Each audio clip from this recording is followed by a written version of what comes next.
One of the worst decisions I made that I regret till date is the decision to get married when I was in the lowest place of my life. Hi, my name is Ruby. Welcome to my channel. I hope you do subscribe and stick around if you want to hear more videos like this. I share my story to inspire women to choose the right kind of men for themselves, chase purpose, and become better versions of themselves.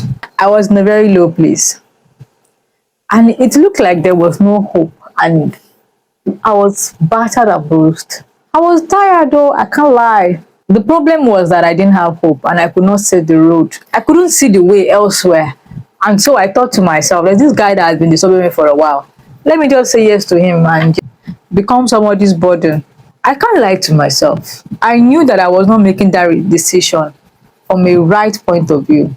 I love this guy, but the timing was wrong. And so I knew I was going to regret it for the rest of my life. That decision burnt me.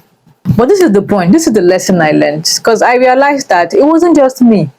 I know there are many women out there, or many men, that are making decisions from a place of, oh, I am in my low point. Let me marry now, so that I know who loves me. Or I'm in my high season. Let me quickly marry. Because the next thing on your list, of course, is marriage. You just got that 50 million naira contract. That stage, you thought you never get there, but now you are there. And then you thought to yourself, since God has provided, what am I waiting for? Let me marry now. Ngozi is the girl. I like Ngozi. Let me quickly marry my temptation. You know, that can actually be a very wrong thing to do. Because to make decisions, you have to be in a place of stability, especially emotional stability. You can't be high and you can't be low. You have to be at the midpoint. So it's not because the money has entered your hand, unless Ngozi was the girl you had decided to marry, but because you did not have money. If money was what was delaying you, that's a different case. But you didn't, Ngozi never even liked you in the first place. Ngozi never looked at you as a man that she would marry. But now you have money and you feel like every girl loves money. You're going to regret it. And as a woman, you feel like, oh my God, I'm working hard. What's the point? I've lost my job. I don't know how life is going to be for me. That guy, let me go and marry that guy. Because you must marry someone because you see a life with them, not because you are broke. The reason why I'm saying this is because you're going to always get burns. It will burn your finger. That's hard. You're always going to regret such decisions. It's always best to make decisions from a very stable point of view, where you look at yourself and say, actually, you know, I want to get married and I think I'm ready. And you are stable and you have peace of mind. Your ego is not driving you. You know, so many times your ego is the driving force. You were not expecting that God will answer your prayer this quick. And you never knew life will happen to you either. But now life has happened to you. And you see marriage as a solution. Is marriage the strong tower that the righteous runs into and is saved? So I say to you today, dear brothers and sisters, please don't. Don't make decisions from high or when you are low. Circumstances don't matter. What matters is the state of your heart. Be sure you're not listening to the voice of your ego. And be sure you're not listening to the voice of your pain. Pray so that you can hear God clearly. Another problem about making decisions from the high or the low point is that you will most likely miss the voice of God.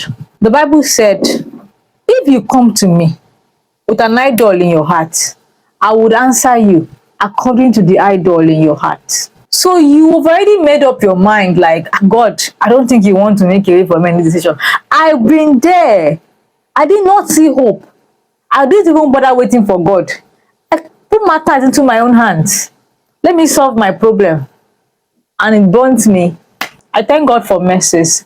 If you want to know, the engagement broke. And it was messy. You don't want to know. You don't want to ever be there. You don't want to waste your time like that. It cost me a lot to recover. Recover time, recover money, recover losses, the embarrassment. It's not worth it. It's not worth it. I beg you, don't do the same mistake I made. Don't make that mistake. If you're watching me right now and you're on the verge of making a very, very high decision, such as marriage, and you're thinking that, oh, he's rich, he can solve a few of my problems, I will not have to think about this, I beg you to sit down and pray. Give it some more time. Give it some more thought. Have faith in God. He will never leave nor forsake you. See, headache is not the solution. Cutting off the head, not the solution to headache. Oh. Don't look down on yourself that you can never be great. So marriage is the solution to your problem. You're a woman, no, you're a queen. Please. And for every man watching me, you might be in your highest state now. You feel like I can get any girl I want. You would also get burnt. Go and pray. Let God direct you to a very good woman. All good and perfect gifts come from God. I would like to drop my golden pen here. A word is enough for you. Finish it for me. I love you guys. Good night. And do not forget to subscribe. If you don't subscribe, you'll see me in your dream.